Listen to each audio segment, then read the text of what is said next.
because then I know I have to make 15 calls to get this result, 20 calls to get that result. Like the more clear they are, the better, right? The more you know about your business and how it works and how it impacts. Welcome to the Business Ownership Podcast, brought to you by Awareness Strategies, helping you navigate the waters between entrepreneurship and ownership.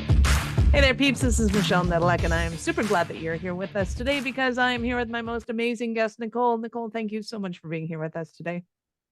Thank you. I'm glad to be here. Awesome. So share with us, tell everybody who you are and what you do for business. Sure. So my name is Nicole Attias, and I'm with Prospect2win. What I do is I help companies get in the door through B2B cold calling. So most of our clients are corporate. And then we also do some coaching training. So we have online courses on sales, presentation skills. We do it face-to-face as well.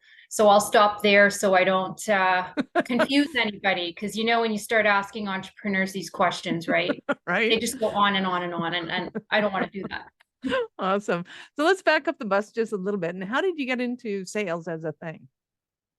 Well, I was doing sales for like most of my life. Like I was in retail like age 14, and I've always been doing sales. I just found myself doing sales, right? And over time, because I had a passion for public speaking and corporate training, I had to learn to cold call. So I remember doing the old-fashioned cold calling, which is door knocking up and down the office towers, go, collecting the business cards, very old school. And then that led into all kinds of other things, management consulting, cold calling for them, then led into running my own business, which was cold calling, took a pause for several years, went into commercial real estate, and then now back doing my own thing again. So there you go. Right. You say it's old school. People don't actually go door to door in the towers anymore. And you know what? In real estate, they do. Okay. In real estate, they do. Yeah. But it's frowned upon now, right? It's like no solicitation signs all over the place, right? People get pissed off, okay? They don't like it. So, it's just walking that fine line. Absolutely. So when you're working with people now, how do you do it if it's what's the new school way? I don't know if there's ever going to be a real new school way, but you're just asking for permission a lot more than you used to. And you're also weeding out things a little bit more. There's a little more grunt work involved now. And I would just say, you're sticking to the phones, you're sticking to a really good, script, or I like to say bullet points, because we don't like to sound like a telemarketer. And you're just being a little more polite about things. That I would say is the biggest difference today. Very cool. So who do you work mostly with? Who loves kind of working with you, and who do you love working with? Well, recruitment would be number one. And the reason I say this is I love working with companies that have a quick sales cycle, relatively quick sales cycle, yes, no responses, work really well for this kind of thing. So that would be my ideal. I also work with, design firms. I work with, I've done printing, I've done cybersecurity, real estate. I've worked in various industries. So for me, the most important element is understanding the sales cycle and the patterns. Because once I understand that, then I could match that. And the more a company knows, like if you're dealing with a new entrepreneur and if I ask them, so, how many calls does it take to get a meeting? Oh, I don't know. Or how many, meetings does it take, to close something? I don't know. Well, if the I don't know answer, I could still help those individuals, but it's me doing the work. Now, if a company comes to me and says, okay, these are our patterns, match it, those are ideal, because then I know I have to make 15 calls to get this result, 20 calls to get that result. Like the more clear they are, the better, right? The more you know about your business and how it works and how it impacts and the sales cycle, the better I'm going to help you move along. I love it. So why do most companies come to you to say, hey, can you do our stuff for you? Is it because they're not getting the results? It's just they don't have time? What's going on for the most of them? Yeah, either if it's new, then they need to use someone like me to find out what those patterns are. If they are established, it's usually the established companies. They just don't have the steam to make the calls, or their sales reps are not bringing it home, or they just need someone to take over areas that they can't handle anymore, right? This is really common, and I do work with sales teams. So a company that has a sales team, they're still producing, but they may not want to do the initial cold calling. They may want to just say, oh, okay, I'm going out for the meeting and I'm gonna dazzle them that way. So it just depends on the stage that they're at and what they want. Cool. So there is still such a thing as a closer and an opener, and you guys are willing to participants in the cold calling part. Yeah. I mean, for sure, there's definitely closers, openers. That's with all sales. Some people, and it's funny you say that, because some individuals are just naturally better at starting the process. Others are naturally better closing. So why not have, people doing different things in a firm, right? Or if they're good at both, well, great, do both. But you hit it on the nail. Yeah.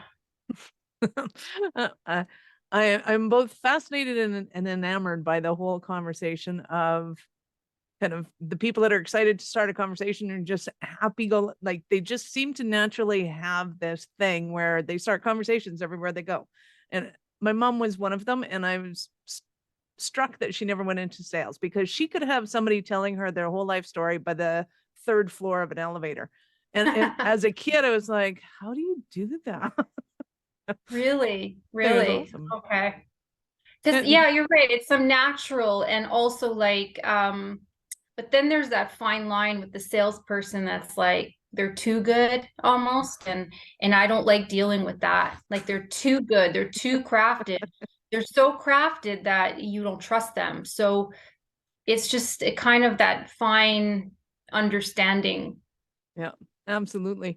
Nice. So is there kind of is there a secret sauce to what you do and how you do it that you'd like to share with us? Or you guys, how do you work? Well, I would just say, you know what, the secret sauce is it's just grunt work, really. I hate to, take the glamour away, but really it's not glamorous at all. There's a lot of grunt work, and most people don't like to do it. So I guess the secret would be just getting in that right mind space before you do it. And some days are going to look really good and they're going to go smooth. Other days are going to be a little more rough. Just expect that craziness, and then ride that wave, and then take a lot of breaks, because you're going to deal with all kinds of characters out there. So I would say, if you could do all of those things and you stick with it and you're persistent, then good things will good things will happen, good things will come. Nice. So I assume that when you're working with somebody, do they have to have kind of a lot of prep work done for you? Do you draw them out of them? How does that work? Well, what I like is to have fresh leads. In some cases, we do the lead generation, but in most cases, companies will come to us with leads, which include names, numbers, a few good bullet points, what they want done. Do they want a meeting? Do they want, what's the objective here? First of all, is it to close more meetings? Is it to, send out more marketing materials? Is it to, like, what do you want the prospect to agree to? And then give it to Nicole or give it to someone from Nicole's team, and we'll push it for you over the phones. Very fun. So is there a more effective way, or does it just totally depend on the products and services that they're offering? It depends on the offering. It depends on the sales cycle. I'll go back to that, right? Because are you calling to establish a relationship right off the get-go? Or are you calling to sell something right off the get-go? Like, what is the objective? Longer sales cycle businesses Obviously, you have to build the relationship, the rapport. The conversations are going to look a little different. It's not going to be about, oh, well, I'm going to sell you this. Well, they may not have a need for a year to 2 years, but in order to actually have a meeting with them, you need to have that ongoing communication. Whereas on a shorter sales cycle type of industry or company, you can get right into it right away. So it's either a yes, no response right away. Oh, nice. So the lists that you get, the leads that are coming in, is it usually that they've had some sort of nurture campaign and they've brought Yeah, people in, they could or is it be lists or both? they could be warm leads. They could be leads generated from their own CRM that they've been, working on over the years. They could be, cold leads. I've seen it all. It's just a matter of, what they have and what they want me to do with it. Very cool. And what kind of questions would you expect somebody to have for you when they initially sign up? You mean from a potential prospect who wants our service? Yeah. Well, what do you charge? What can you Always. guarantee me? Yeah, like that's the big one. What can you guarantee me? And really that's what it is, right? Like they have to be ready. They have to be ready. Because I mean, what can you guarantee me? I can guarantee you that I am going to get on the phone. Can't really guarantee that anybody's going to answer or that they're going to engage in conversation. Well, So how actually, does you that know work? what? You'd be surprised. You'd be surprised. If I understand the industry, I understand the sales cycle. Like I'm the one asking these questions, right?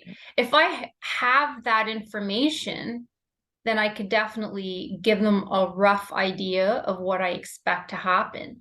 Mhm. But if I don't have that information, I would tell them, look, within the first 3 to 4 days of making these calls, I'm going to give you the feedback. I'm going to tell you what those patterns are. It's not rocket science. I'm going to understand right away what those patterns are. Mhm. But if a company knows their business and their sales situation very, very well, very closely, Mhm. then these are not going to be issues. They're going to tell me, okay, this is what happens. This is what to expect. Do what I do, right? Mhm. Follow what I do because I know that it works. And that doesn't happen. That doesn't come around every day. But I love working with companies like that because they're serious. They know what works. They know the objections. They know everything. And then they use somebody like myself or our firm to really bring it home. And that works that's like a match made in heaven. Nice. I love it. So I'm just going to ask you, what is your favorite part of your business? I actually like teaching this stuff. I love, as you could see, I like talking about it, but I like teaching people because they don't realize what kind of results can happen. They don't realize it yet. And I love, doing the corporate training. I love getting out there and teaching the stuff that I know and having fun with the craziness I deal with on the phones and like the characters. When you have fun with it, it's just it makes life different than, oh my God, kill me, this guy's just being a you know what, right? But when Yeah, you're having fun with it, you feel different about it. absolutely. Nice. So what would you say is one of the things that in your classes and your trainings people are most shocked by? Shocked. Yeah, Oh, maybe being put on the spot, fair enough. maybe like because I like doing role play and I like, having what we're doing now, we're just going back and forth. I would do that with a small, group of 10 people. That's like Yep. an ideal number so that, they learn from each other and they share experiences. So shocked, I don't know that they would be shocked. I think it would be there'd be more engagement Mhm. than feeling shocked. Right. But it was just like kind of one thing that surprises them. I know it's in what back in the days when I was doing sales, it was to pull out of a conversation when somebody's getting really excited. It's like, well, I'm not really sure if the timing's right when there's the potential client, the prospect super excited, because oftentimes to me, a prospect being super excited was not really a good sign. So, Right. usually there are misguided fires, and we wanted to put them kind of slow that down a little bit, just so that we knew that this was actually the decision maker, and that they could actually make that decision in the moment. And oftentimes the students were like, why would you pull somebody out of a conversation when they're clearly excited about it? Is that not the whole idea of this? So yeah, it was to us, it was super fun to see the just the aha moments of, hey, I really am in control of this conversation, and it's okay to, to have a little fun with it, to play with it, and do all those kind of things. You hit something on the nail. It's the person asking the questions that's in control of the whole game, right? Right. Yeah. Yeah, absolutely. And I think a lot of people too are they think that if the prospect asks a question that they have to answer it right away. That was another huge one. And they couldn't answer a question with a question. Because I'm like, no, you can definitely qualify a question. I mean, why wouldn't you? Right. Right. Well, you can really do what you want. It's a matter of having like the rapport, right? It's the rapport that we look for that makes things happen. I love it. So give us an example of one of your Cinderella stories of one of your clients. Oh, a Cinderella story? Like what? Like if Help they me went out. from chaos and mayhem, they hired you, and now they're rocking and rolling, or Okay. training, or either one. I think what comes to mind now is public speaking. I think the presentation training that I do, that's what comes to mind. And the reason I say that is I don't know if you're familiar with Toastmasters. Mhm. Yeah, I saw this happen quite a bit at Toastmasters, and I've seen it happen in my training sessions too, where, like I have an industry in mind, but I don't want to say it because I don't want to, I just don't want to be stereotypical right now. Oh. I don't want people to feel stereotyped, but Yep. I remember specifically where individuals were asked to present in front of, 30 people, and they were like just scared and really awkward and uncomfortable. And these are professional people. They're not like, they're not high school students, right? They're professionals. They know their trade. And just that feeling where you're just so happy that you see the change from being so nervous to getting up and doing it. Like I could talk about this all day. It won't resonate until, someone, Bob or Jane or whoever is getting up and just actually doing the stuff and presenting in front of those people that they thought, well, how the hell am I going to do this today? And then they do it. And for me, it's like, it's such a high to see these things happen. Nice. Right. Absolutely. Well, and I think it is a little shock. One, I mean, people go to school, they go to university to become a professional at whatever they're doing. And public speaking almost never is a requirement as part of becoming a doctor or a lawyer, or like lawyers probably do, but engineers certainly don't. To be able to all of a sudden stand up and have that kind of outgoing personality, especially I think if they're naturally introverted. Yes. Right? To stand up and be the one that's getting the attention, and everybody's looking at going, what? Yeah, It's true. It's true. And but it's really rewarding when it happens. It's really rewarding. And I think more schools these days are actually implementing public speaking training. Nice. Because I remember when I was in school, like get up and present. I'm like, can I have a bag? Can I run away, please? Like I don't want to do this, right? But seriously, right? But now young people are being taught. Young people are being taught earlier, Nice. which is nice to see. That is awesome to see. So I know our listeners are going to want more from you. How did they start their journey with you? I'll keep it really simple. You can follow me on YouTube under Prospect2win, or you can also email me, Nicole at prospect2win.com. And Prospect2win is prospect with the number 2, win.com. Nice. And of course, peeps, we will have the show links in the show notes for sure. And of course, you can go to awarenessstrategies.com/blog and type Nicole or sales or cold calling. Her info And will then there come up. she appears. There she goes. Exactly. It's Like magic. magic, right? Love that. Awesome. So Nicole, at what point in life did you know that you were a special kind of crazy enough to think that you could become an entrepreneur?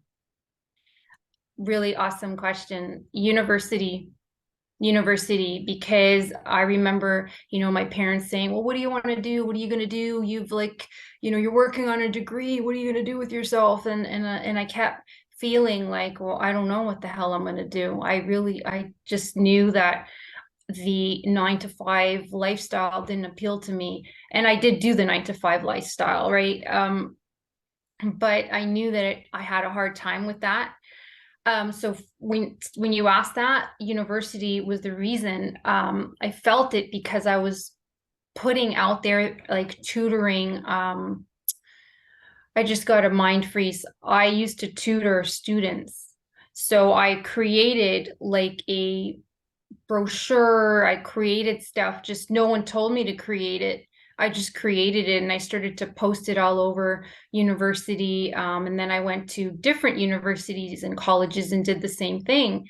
And people were calling me to like help them with essay writing. And I'm like, I'm having so much fun. Like I love doing that stuff. And I understood right away that that was way more fun for me than taking somebody else's crap at work, right? Like I just, Yeah. sorry, right? Like it just was. And I just knew that I had something going on. I knew I was more creative, and I'm not putting anybody down. I just knew I was more creative in that sense.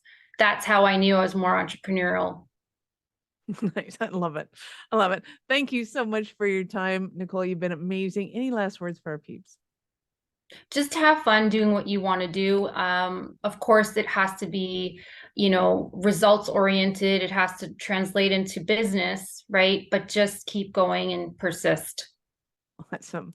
Thank you again for your time. I appreciate it. And I know how valuable it is. Thank you. Peeps, this is Michelle Nedelec. Thank you for being here with us today. Be sure to subscribe to the show and share it with your friends. We love helping entrepreneurs grow.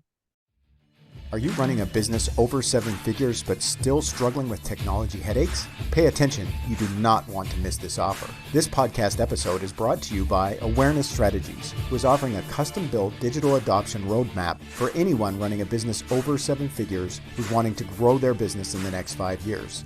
And it's not just a roadmap. They offer full implementation as well, if that scares the out of you. Check out awarenessstrategies.com/roadmap for more details today. The link's in the show's notes. Don't regret not doing this. Do it now. That's awarenessstrategies.com/roadmap.